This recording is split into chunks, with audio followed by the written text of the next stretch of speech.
रामायण। कुछ कथाओं के अनुसार माता सीता ने भगवान राम के साथ मिलकर शिवरात्रि का व्रत रखा था। रामायण में भगवान राम द्वारा रावण वध से पहले शिवलिंग की स्थापना और पूजा का उल्लेख मिलता है। रामायण की कथा अनंत रहस्यों और अद्भुत घटनाओं से भरी हुई है। इसमें भगवान राम के जीवन के हर पहलू में धर्म, भक्ति और कर्तव्य का गहरा संदेश छिपा है। लेकिन बहुत कम लोग जानते हैं कि भगवान राम और माता सीता ने स्वयं भगवान शिव की आराधना कर शिवरात्रि का व्रत रखा था। ये उस समय की बात है जब भगवान राम, माता सीता और लक्ष्मण वनवास में थे।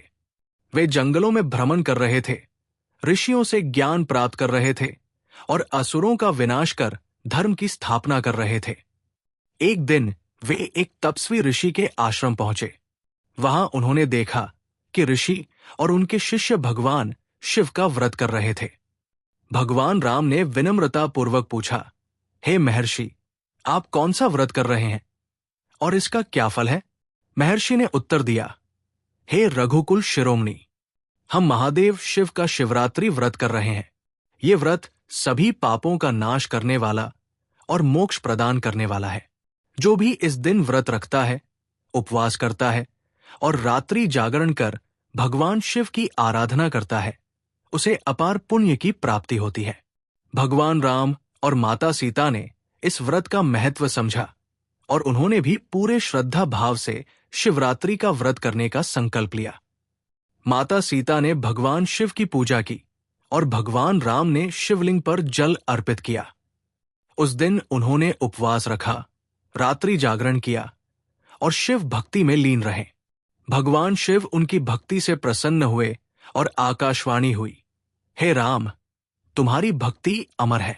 ये व्रत सभी के लिए कल्याणकारी सिद्ध होगा।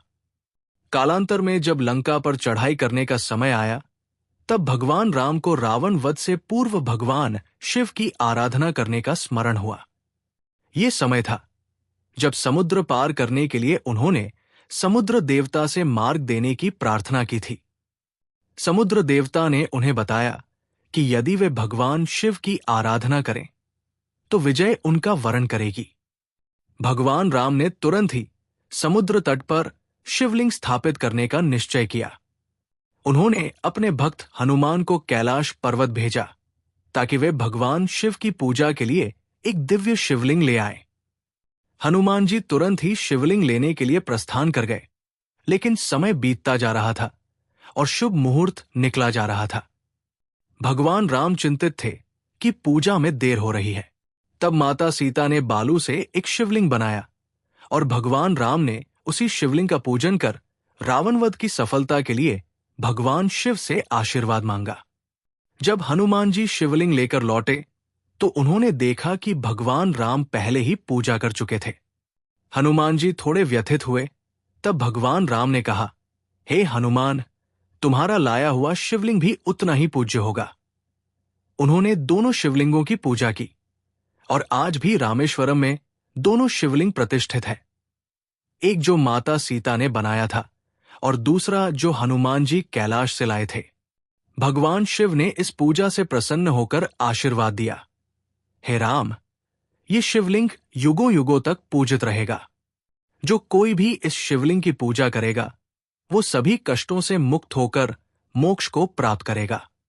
इस प्रकार भगवान राम ने स्वयं शिवरात्रि का व्रत किया और भगवान शिव की उपासना की। यह घटना ये दर्शाती है कि चाहे स्वयं विष्णु के अवतार भगवान राम ही क्यों न हो, भगवान शिव की आराधना से ही शक्ति और विजय प्राप्त होती है। यही कारण है कि शिवरात्रि का व्रत अत्यंत महत्वपूर्ण माना जाता है और जो कोई भी श्रद्धा से इस दिन भगवान शिव का पूजन करता है, उसे सभी सुख संपत्तियों की प्राप्ति होती है और अंत में मोक्ष का द्वार खुलता है।